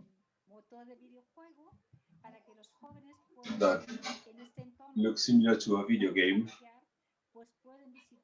so that young people can visit the exhibitions. So these are 3D neuron, and within the neuron you can see all the works, and there are some audio guides that explain in a very friendly way. They describe all the works, and each work is connected, is connecting scientific knowledge with art and technological advancement. And all these aspects contributed to have this work done. That virtual environment, if you're interested, you can visit. It's for free, of course, and it's on our platform of LABoral. This got stuck. So now, just to finish, what do you think, Vilma? Maybe we can round it up. We have 10 minutes. Maybe instead of rushing through this, because now all the information that is left has to do with the configuration of art, science, technology, and society. Maybe we can leave that for some other opportunity, or as you wish, really. Okay, so that's our promise then. We're going to have you in one more opportunity. So thank you very much. I think that the audience is interested in making comments and to exchange ideas with you. Okay, perfect. So now we can move on to the Q&A and exchange comments. That's the idea of all this, to generate some synergy and exchange ideas.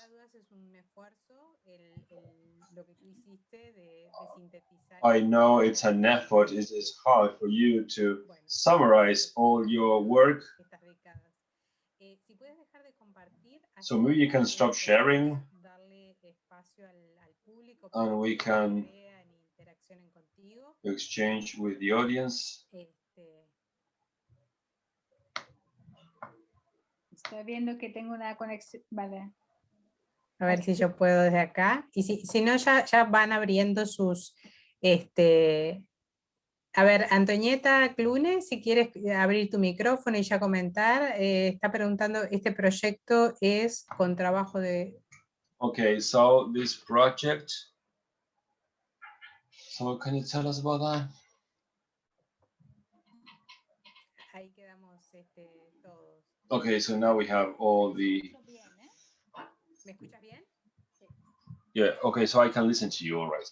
Bueno, sorpresa que veo que está Graciela Tacchini. Okay, so we have Graciela Tacchini. That is a very nice surprise. Hello, Graciela, welcome.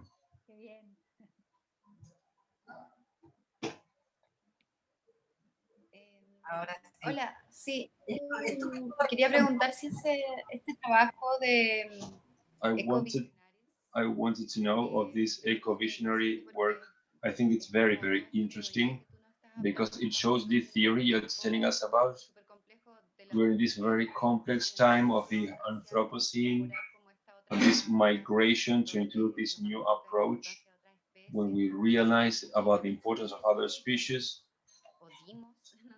I think that TJ Demos has something similar. I was wondering whether you had worked together. I mean, it was a joint work. Este proyecto fue muy curioso. This project, it was very, I mean, 10 years after the Ecomedia,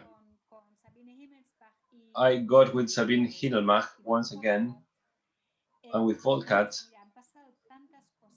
and we said, so many things happened in this time, in these last 3 years, we need to have a new exhibition around this topic. I remember because it was in Arco, and I met the director at the time of the Art and Architecture and New Media Museum in Lisboa, and while we having a conversation, he told me, okay, what are you doing? And I told him about the project and said, okay, yes, we're working on the same thing. He was working with Brussels from MEAC to organize a joint work, also including the approach of eco-visionaries. So we said, okay, let's work together. So what we did is that each of us created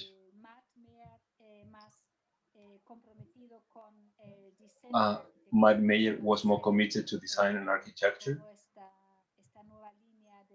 All this new line about Anthropocene from the perspective of architecture.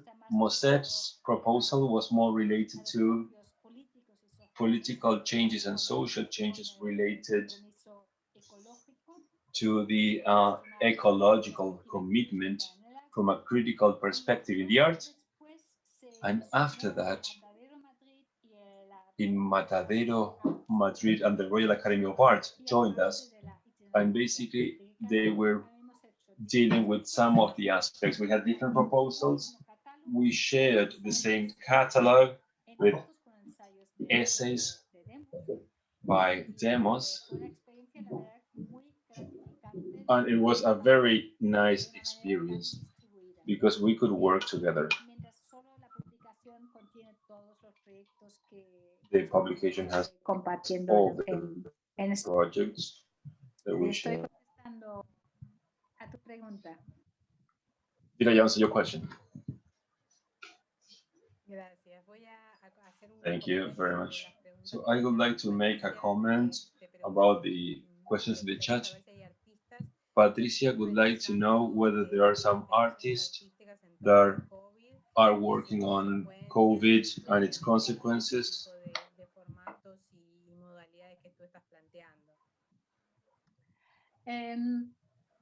Yo no los he tenido trabajando concretamente con la situación del I have not been, I mean, I don't know if they are specifically working in COVID, but I do know there are some exhibitions that were inaugurated in summer 2020 that is called Life and Culture, and that was planned before COVID. But I think it was very interesting.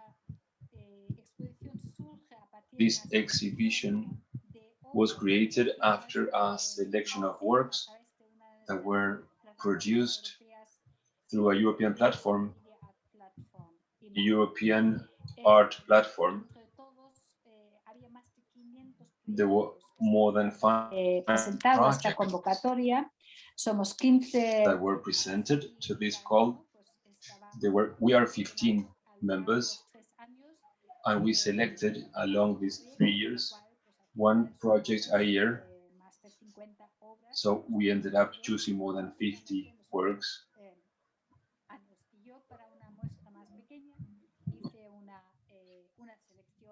I selected, and what really caught my attention is that most of the works dealt with the impact of bacteria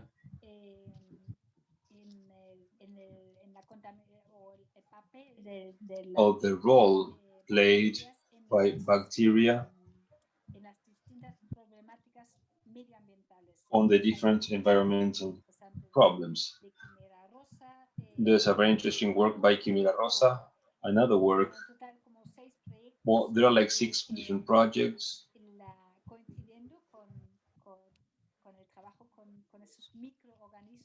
And they were working with microorganisms, but that showed, and they want to show that situation of change. And in a way, that was like a premonition before COVID.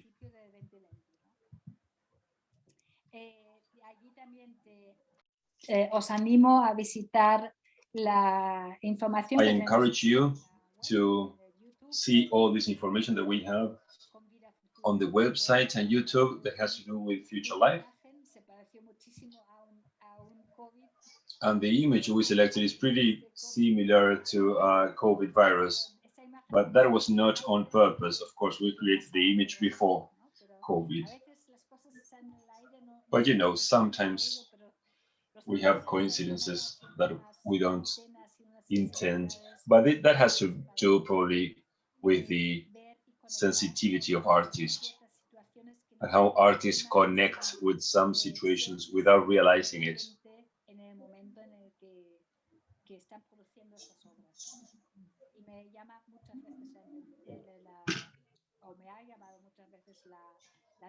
And it has caught my attention, this fact, especially in these times we are living.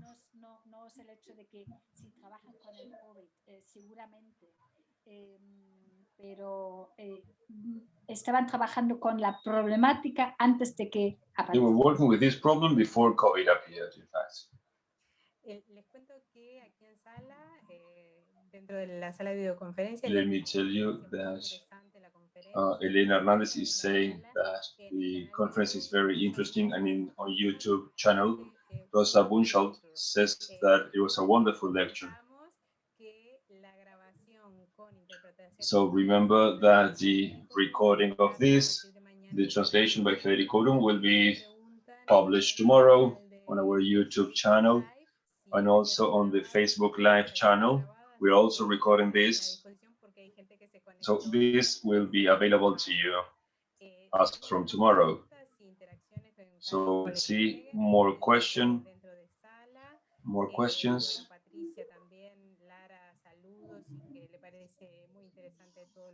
Patricia sends regards. She says that everything has been very interesting.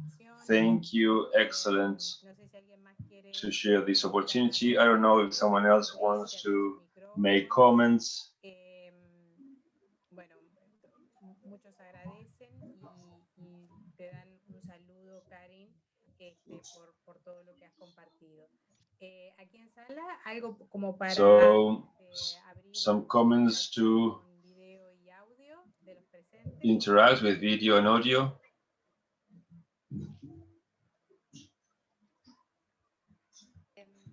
Hola. Buenas, yo de nuevo. No sé si habrá alguien que quiera... Oh, it's me again. I don't know if there's someone else that wants to talk. Quería comentar respecto a lo que preguntaban recién. So just to make a comment about what you were asking, which group was working with COVID? There's a group.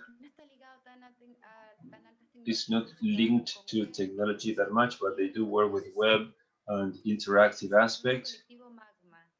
They are called Colectivo Magma. And in 2016, I attended a kind of event performance,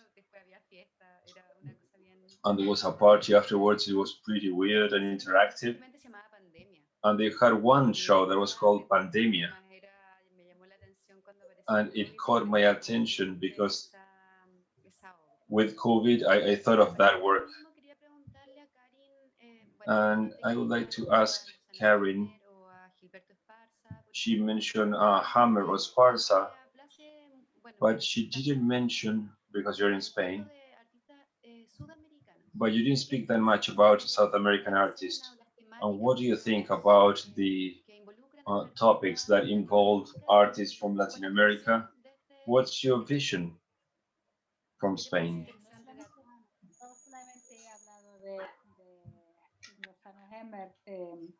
I talked not only about Hammer, but Eduardo Cac, that is from Brazil. Gilberto Sparsa, I think it's very important. And there are a lot of artists in that region, in Mexico, Argentina, Brazil. So there are many, many artists with whom I've been working with.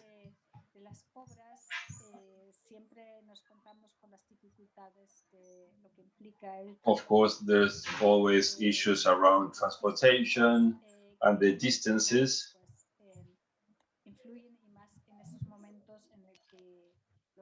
And it's even worse in these times, especially resources after 2008.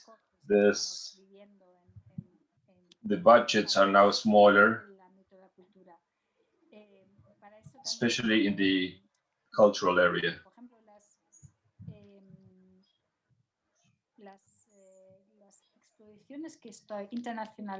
The international exhibitions that I'm organizing in the last 5 years within the LABoral Center, it's crucial to have those networks that you mentioned, and I would really like to have more connection so we can work together.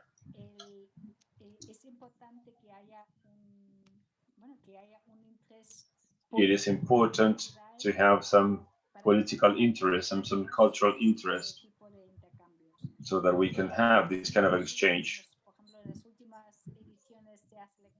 In the last editions of Ars Electronica, I had found great contacts from Chile. In the last year,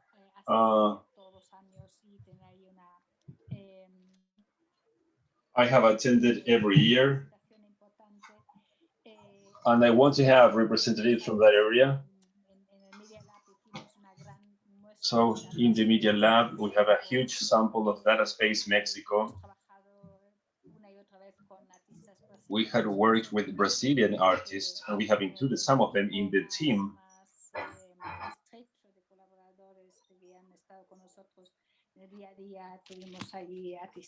We have worked on a daily basis with our Brazilian artists that are part of the team, and I would love to have people from that region.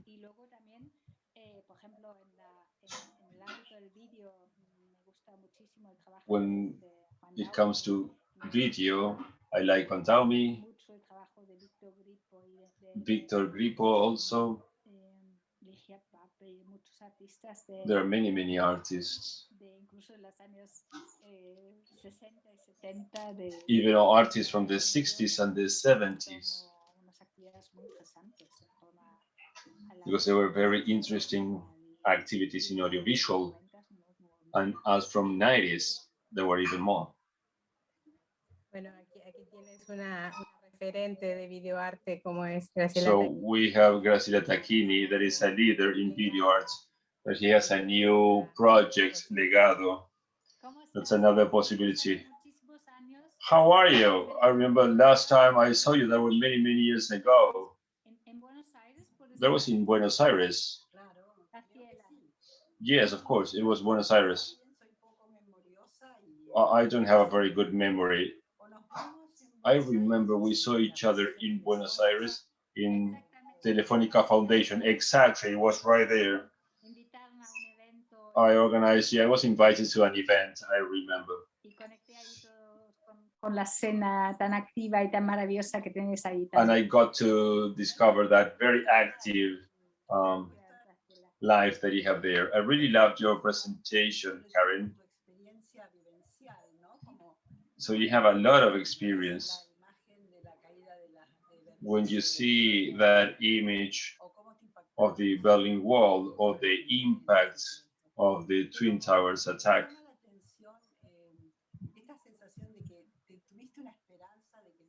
it caught my attention that you really had hope that the world was changing for the better. And then you realized and you were frustrated that that was not going to happen. I think the same happened with COVID. People thought that the nature would benefit from all these, the sky changed color, but then human behavior, you know, those are the same as usual. The policies of different countries with the vaccines, it's incredible that they use the bacteria as a leitmotif. And probably these are the only survivors of the final catastrophe. I have one bacteria, in fact, in my body that doesn't want to live. Yeah, we have more than one. You know that the human body is inhabited. We have more bacteria than cells. Because bacteria are parts of our body. In fact, some are positive, some are not that positive. How can art and technology have a critical vision about the moral crisis of our society? Sé que es una pregunta como para que no es para que me respondas ni nada por el estilo, pero I know it's a question that is not for you to answer right now, but in the same way that we can conceive technology in a critical, interactive way, we need to have these courses about the fact that we live in a very fragile world. But technology is not good or bad. With a knife, I can cut bread or share an apple, and I can also kill someone. So it's not the instrument as such, but the mind that moves these instruments. And that is the problem. The same happens with artificial intelligence and other media that can contribute to manage some aspects in a better way, or they can generate a lot of problems.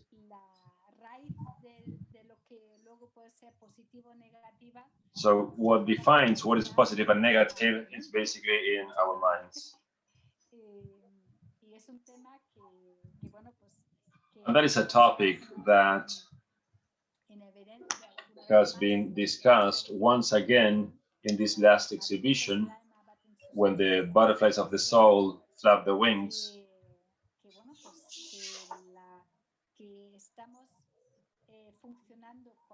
That basically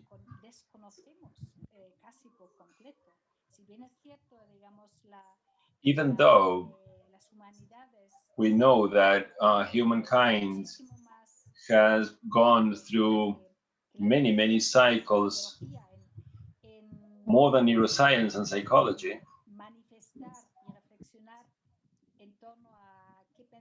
to reflect upon what we think and what we feel, how we interact, how we move within the environment. But we still have a lot of room for improvement because there are many things we don't know how they work. That interface that connects us, our internal world, with the external one.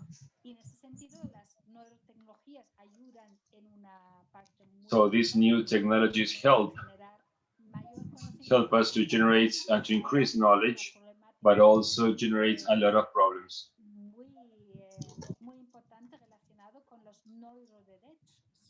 And that is new problems that we have to face. We have no protection. We have no protection for the technological attacks that we suffer.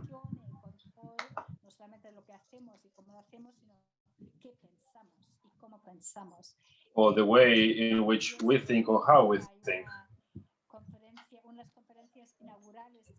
There are some presentations by Rafael Yuster,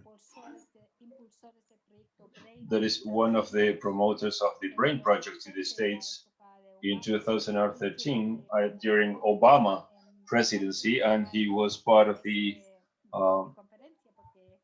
opening ceremony, and that of course was through video conference.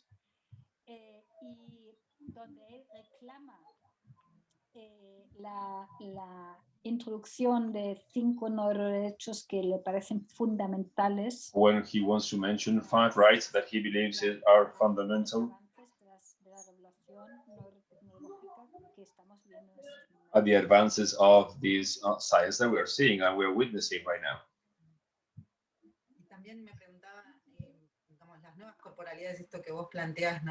And this, what you are suggesting about these new rights and concrete spaces,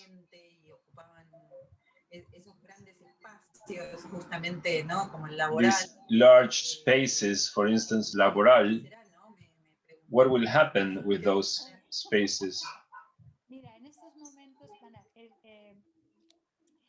Como yo comenté, LABoral inauguró en el 2007. LABoral was started in 2007, 1 year before the financial global crisis. There were huge expectations around it. Y ahora, pues, mira, en este momento estamos compartiendo parte del espacio con los So artistas. now we are sharing part of the space with the artists in the region. Tantos protocolos de, especially in these times that we have so many protocols going on, and we're offering spaces that in the past used to be exhibition areas, and now we are having dance and theater, so we can share the same space in a different way, so we can offer them an opportunity so that they can carry out their work in a safe way, so they can keep rehearsing, knowing that they are safe. And so these spaces are very useful.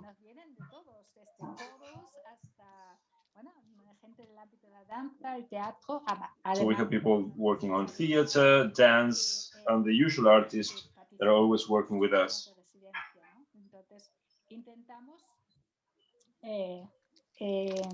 Bueno, compartir los espacios de otra manera. So we try to share spaces in a different way.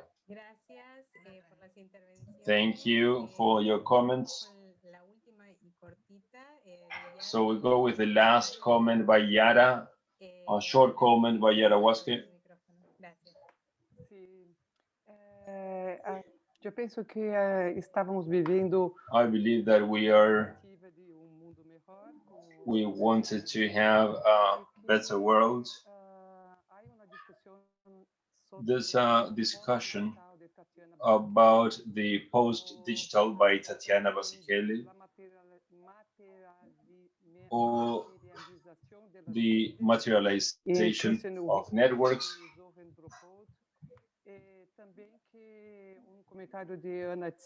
Also a comment about fungus and decolonization.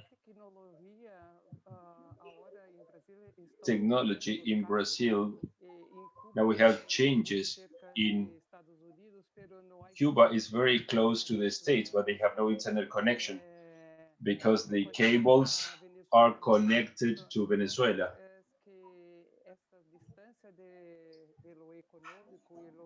So there's a distance between the social and the economic,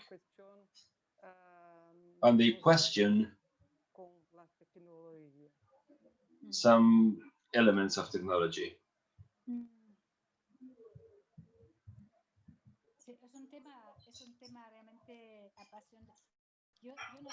It's a very interesting topic.